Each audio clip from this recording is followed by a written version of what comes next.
我是个盲女，无意间恢复视力后，发现我的老公竟是2个背部相连的连体男人。早上听新闻的时候，电视里正报道着一个女大学生失踪案，我听得正入神，忽然太阳穴刺痛了一下，我不禁闭上眼睛，再睁开时，漆黑的世界突然有了白光进来。难道我的视力恢复了？我一激动，不小心打碎了桌上的杯子。林冉刚好在身后拖地，他立即关切地走上前问：怎么了？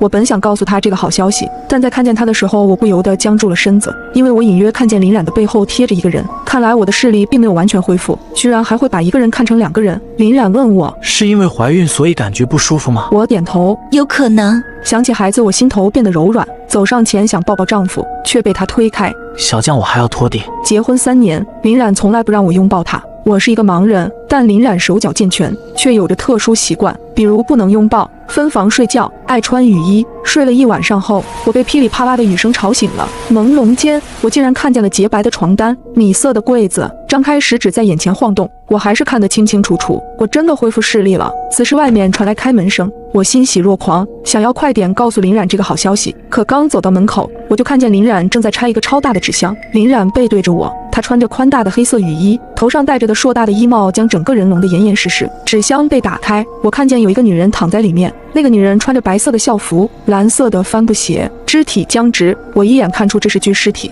我愣在原地，耳边回荡着昨天的那个新闻，竟然是他杀了这个女人。我想开口叫她，突然一只手从林冉的雨衣里伸了出来，她的手不应该在拆纸箱吗？帽子被推开，我看见帽子里藏了一张男人的脸，那张脸正对着我。看见我后，他微微笑了，随后雨衣里又伸出来一只手，那只手上正拎着给我买的早餐。我心惊肉跳，不由得连连后退。顷刻之间，我终于明白为什么林冉从不跟我一起过夜，也从不让我与他亲近。原来他是个连体人，我甚至不知道这2个人中谁是林冉。此时他们转过身去，我看见了另一个男人的脸。小将，你起来了。最熟悉不过的声音，我直觉他就是林冉，可我没有回应。他又问：怎么在发抖？我感觉到林冉明显警觉了起来。小将，你的眼睛能看见了吗？我连连摇头。他冲上前来，激动地问：你是不是能看见了？快说话。我害怕被看出破绽，假装痛苦地开口道：我肚子痛。肚子疼。我点点头，继续装成盲人看着前方。也就是这时，我看清了那个女尸的脸，她的脸上有一道细长的疤痕。我才想起来，我认识这个人。小将，你在流血。林冉的话拉回了我的思绪，我下意识低头，才看见自己的睡裙下有鲜血流了出来，心头一颤，我2眼一黑，陷入了昏迷。再次醒来时，我发现自己躺在家里的床上，林冉坐在我的床边。小将，你醒了。我强装镇定，用手在被子上摸索，假装寻找他。我睡了多久？林冉猛地向后退，应该是怕我摸到他身后的那个男人。你睡了好几天了。我没说话，想找机会报警。小将，孩子没了。你说什么？我惊得坐起了身子。林冉垂下脑袋，可表情却看不出一点难过。医生说你的身体太虚弱了，所以才会流产。怎么会这样？我佯装哭起来，其实心里却暗自松了一口气。有一个杀人犯加连体人的父亲，这个孩子本就不该出生。林冉柔声说道：小将，你还年轻，以后还有机会做妈妈的，别难过了，我去给你炖点鸡汤。他往外走的时候，他的兄弟一直面对着我，如同一个附着物靠在林冉背后。等他们走出去后，我掀开被子，也偷偷跟了出去。林冉他们进了厨房，我走进客厅，发现那具尸体已经不在了。我靠近厨房，隐隐听见里面传来咳嗽声，2个男人的对话声随之传来。那剩下的人，你准备怎么办？不是林冉的声音，应该是他的哥哥或者弟弟。我听见我的丈夫说：把他们都找到，然后全除掉。我心间猛地一颤，那边又传来声音：嫂子好像不对劲，我怀疑她是不是能看见了。叫我嫂子，看来林冉是哥哥，他们竟这么快就怀疑我了。林冉道：是不是因为药的问题？药？什么药？听见他们好像要往门口走来，我不敢再听下去，赶紧跑回卧室。我的丈夫到底是个什么人？没过一会，林冉就端着鸡汤进来了。小将，喝点鸡汤吧。我看见他身后的弟弟也在歪着脖子朝我看来，我倒吸一口冷气，这鸡汤里十有八九有问题。我现在不想喝。喝了吧，你身体太虚弱了，喝了对身体好。我颤颤巍巍地伸出手，故意摆出矫情姿态。太烫了，你先喝吧。林冉把鸡汤拿到嘴边吹了吹，然后递到我面前。我喝了，不烫。他骗人，根本没喝。我再次推开他。我不喝，我想睡觉了。好吧，那你先休息。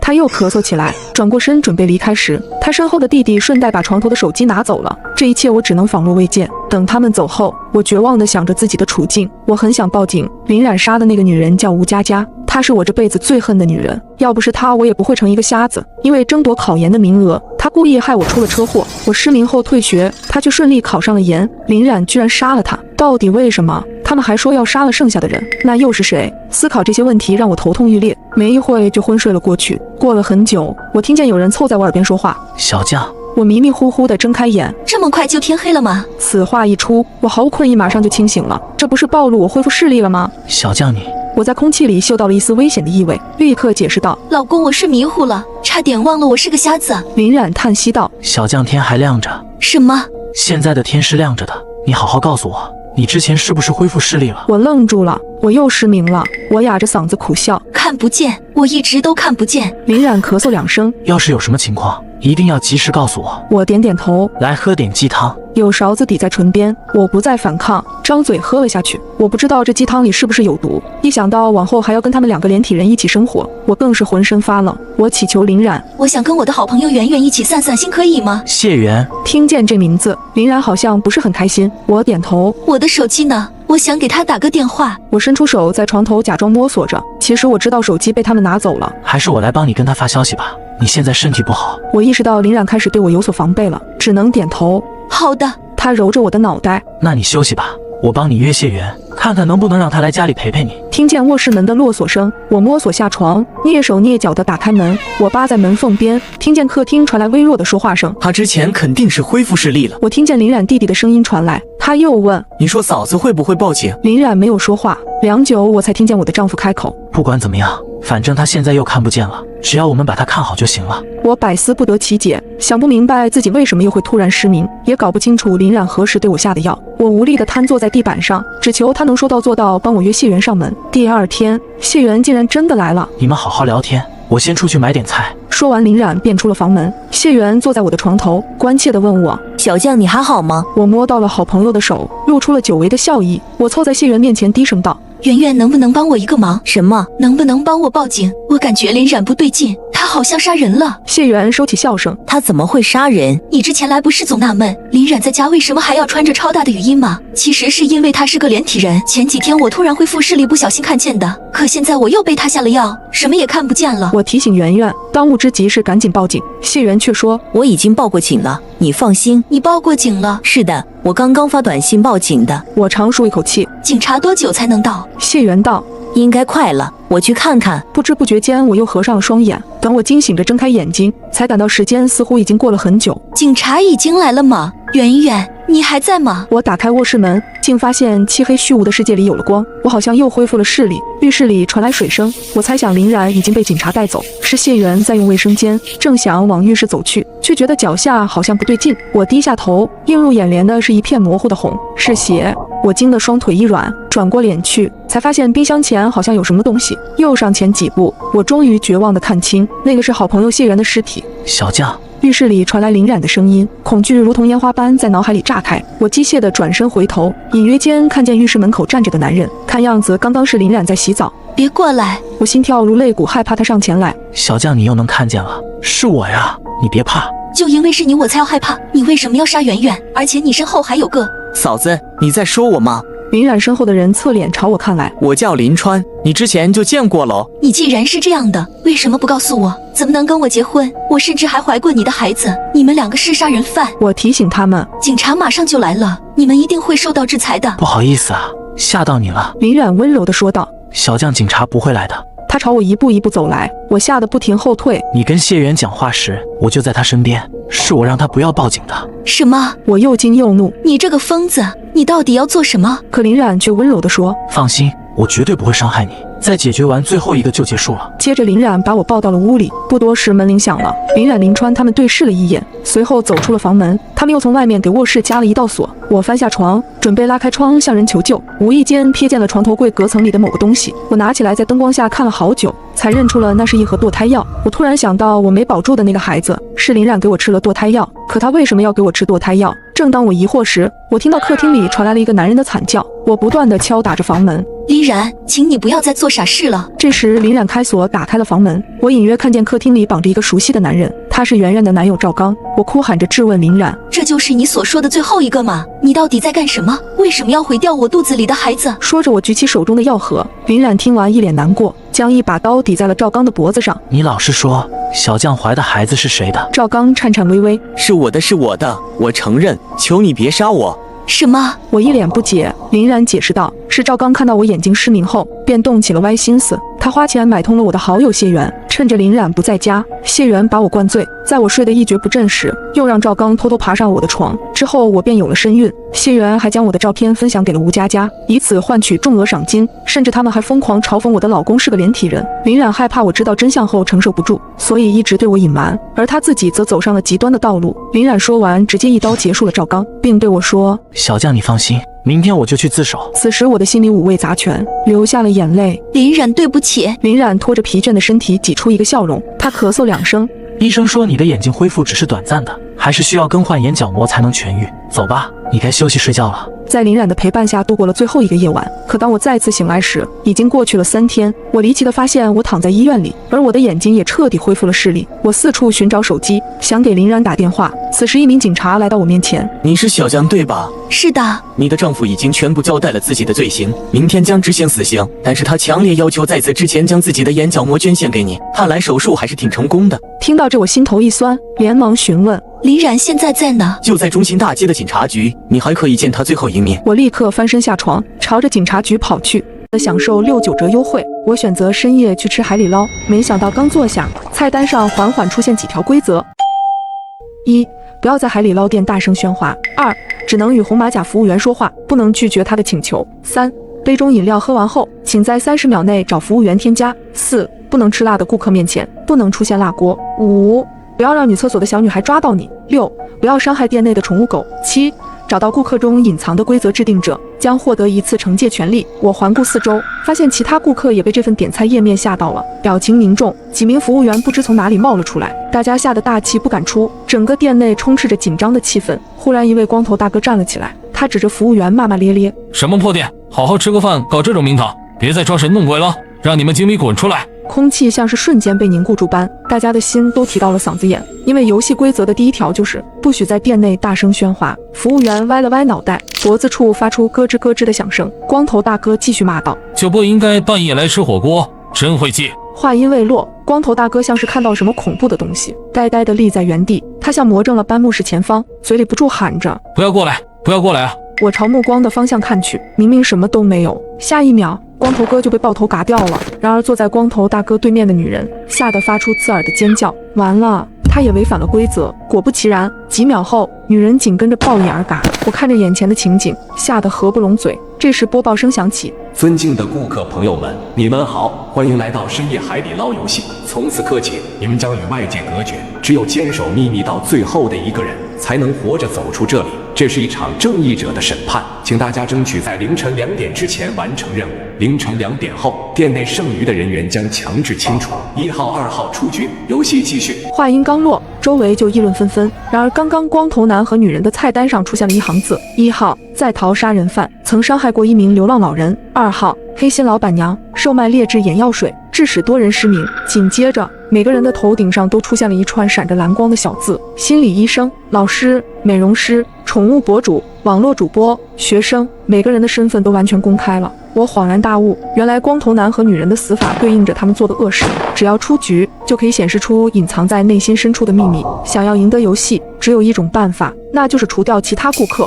一时间人心惶惶，提示音再次响起：“请大家争取在凌晨2点前走出这里。凌晨2点后，店内剩余的人员将强制清除。”现在距离凌晨2点还剩下1个半小时，如果一直按兵不动，只有一个结果，那就是嘎。就在我想采取行动之时，网络主播忽然站起来，掏出一把匕首刺向旁边的心理医生。说时迟，那时快，就在匕首即将刺向心理医生的一刹那，服务员忽然闪现在了他们面前，匕首被服务员夺过来，扔了10米远。3号暴力行凶，警告1次。我咽了咽口水，既然不能使用暴力，就只能靠游戏规则了。这时，那位劫后余生的心理医生冲我敲了敲桌前的饮料杯。心理医生敲得很有规律，我疑惑地看着他。忽然，我像是想到了什么，猛地低头看向自己的杯子，我的饮料已经喝完了。第3条规则说过，杯子里的饮料喝完后，请在30秒内找服务员添加。我赶紧挥手示意服务员，服务员像鬼一样飘了过来，为我倒完饮料后，服务员并没有离开，而是一直站在我面前。我低着头，紧张的冷汗直流。亲爱的顾客，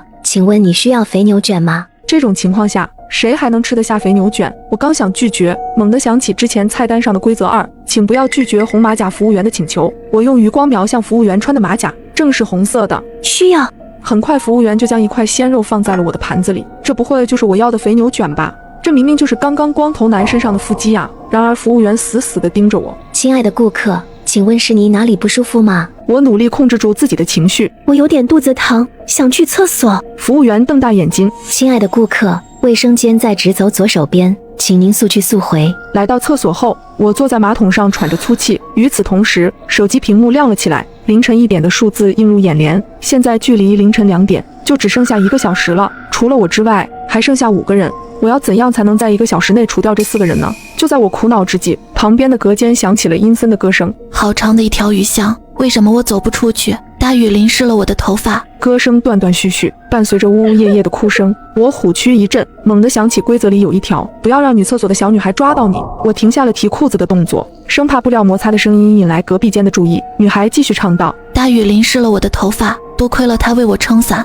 诡异的歌词配上小女孩诡异的腔调，我额头的细汗越来越密，麻木的腿已经要撑不住了。终于我忍不住动了动右腿，结果一不小心踢到了旁边的垃圾桶。与此同时，隔壁间的歌声也停止了。我像石化一般僵硬在原地，一只手从隔板下面伸了过来，以一种极其怪异的姿势在摸索什么。我知道他是在试探隔壁间有没有人。我强忍着双腿的麻木，一点点躲开他的摸索。那只怪异的手摸索了一阵，什么也没有发现。我不能确定小女孩什么时候能离开厕所，于是我鼓足勇气打开了厕所门。厕所外什么也没有，只有店里放着的奇怪音乐。就在我准备离开时，我抬头看到了对面洗手台的镜子，镜子里那名小女孩正站在我身后，露出诡异的笑容。说实话，如果不是大声喧哗会违反海底捞规则，我早就尖叫出声。我透过镜子看到了她湿漉漉正滴着水的头发，以及那张满是伤痕的脸。就在我闭上眼睛准备听天由命时，小女孩却忽然转身向其他方向走去。我这才注意到她的2只眼睛已经瞎了。回到座位后，我惊魂未定地环顾四周，发现顾客少了2位，分别是老师和网络主播。就在疑惑之际，食物的香味飘到我的鼻腔里，我这才发现服务员已经帮我把虾滑下好了。经过这一夜的惊魂，我的肚子早就饿了，正准备吃点虾滑垫垫肚子，忽然感到脚下有什么东西在蹭我。我低头一看，一只小狗正趴在我的脚下。我倒吸一口凉气，因为这只小狗没有皮毛，它不会就是规则里提到的宠物狗吧？我急忙把番茄锅里的虾滑端到小狗面前，小狗把头伸向盘中大快朵颐。它每多吃1块虾滑，皮肉就长出1分。一整盘虾滑吃完后，它恢复成正常小狗的模样。就在这时，厕所发出一声巨响，网络主播从厕所里冲出来，头发凌乱，眼神恍惚。色眯眯的老师也从厕所里出来。你这个恶魔！老师挑了挑眉，神态淡漠。不是苏小姐你约我的吗？网络主播咬牙切齿。要不是你骗我说已经找到了隐藏的规则制定者，我才不会委身。老师打断了网络主播的话。看看你杯子里的饮料吧。网络主播这才缓过神来，他惊恐地看向桌子，他的杯子里空空如也。苏小姐，不好意思了，我在你去厕所赴约的时候，一不小心把饮料打翻了。苏小姐，你不会怪我吧？你这个疯子，我要嘎了你！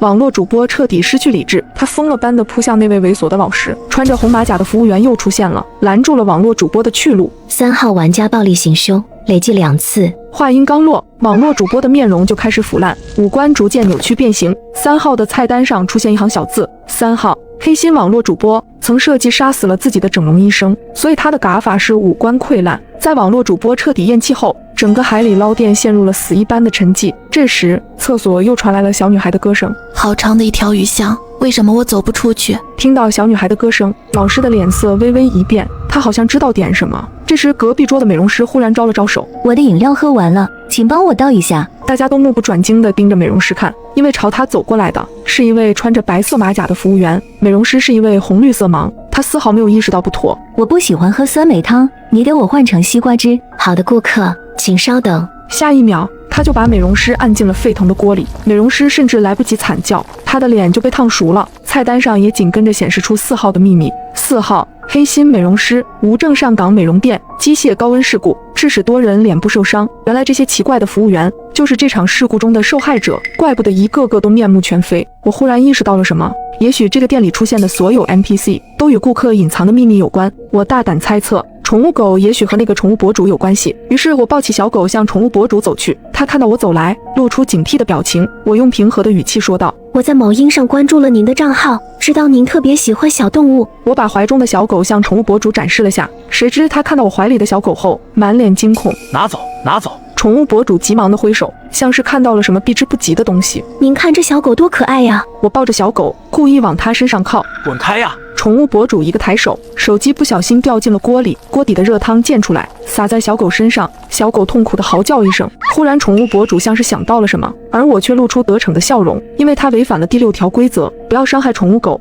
我怀里的宠物狗忽然跳出我的怀抱，冲着宠物博主龇牙咧嘴。宠物博主双眼瞪大，惊恐后退。下一秒，无数只小狗从角落里冒出，它们扑倒宠物博主，大口撕咬起来。菜单上也紧跟着显示出5号的秘密。5号，黑心宠物博主曾伤害过无数只宠物狗，并将这些狗狗剥皮卖给了狗肉店，又解决掉一个对手。除了我之外，还剩下2个顾客。就在我考虑下一步该如何动手之时，那恐怖的歌声再次响起。好长的一条鱼巷，为什么我走不出去？听到歌声后的老师忍不住颤抖起来。我的脑海里忽然浮现出一个想法，我举起手向服务员示意想去厕所。临走前，我还特意将装有饮料的杯子藏了起来，毕竟有网络主播的前车之鉴，我不得不防。来到厕所门，正好看到那个失去眼睛的小女孩在门口照镜子。在我缓缓靠近时，小女孩猛地转过身来。我打开手机播放音乐，果不其然，这很快引起了小女孩的注意。终于，在我的故意引导下，小女孩走出厕所，来到了大厅。看到小女孩的那一刻，老师的脸色陡然一变。我走到老师桌子前，关掉了音乐。小女孩则在音乐消失后茫然地停下了脚步。接着我顺势坐到了老师对面的座位上。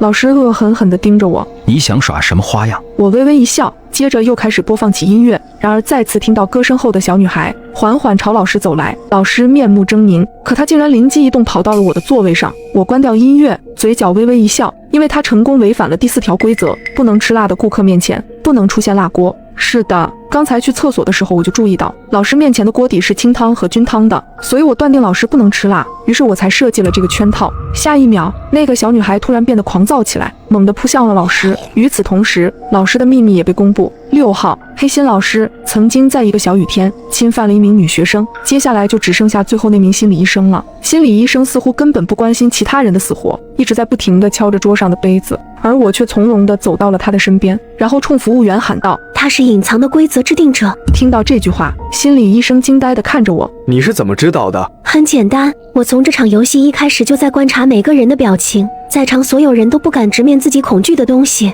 而你却完全不一样，不仅没有自己害怕的东西，并且还是一副吃瓜看戏的样子，所以我断定你一定是那个隐藏的规则制定者。心理医生听完我的分析后，忍不住鼓起了掌，接着对我说了句：我们下次再见，然后便消失不见。我看了看手机上的时间，正好是2点，我立马以最快的速度朝门外冲去，可还是晚了一步，时间正好卡在了2点01分。但不知道是不是因为我狗运的原因，我依旧成功逃离了这家火锅店。事后听这里的工作人员说，这里从始至终就没有存在过什么火锅店，而我所经历的一切也并不打算告诉其他人，因为我也不想让我的秘密被别人知道。况且那个小女孩这么可怜。就在我得意洋洋，以为自己逃离审判时，刚推开门，熟悉的声音再次响起：尊敬的顾客朋友们，你们好，欢迎来到深夜海底捞游戏。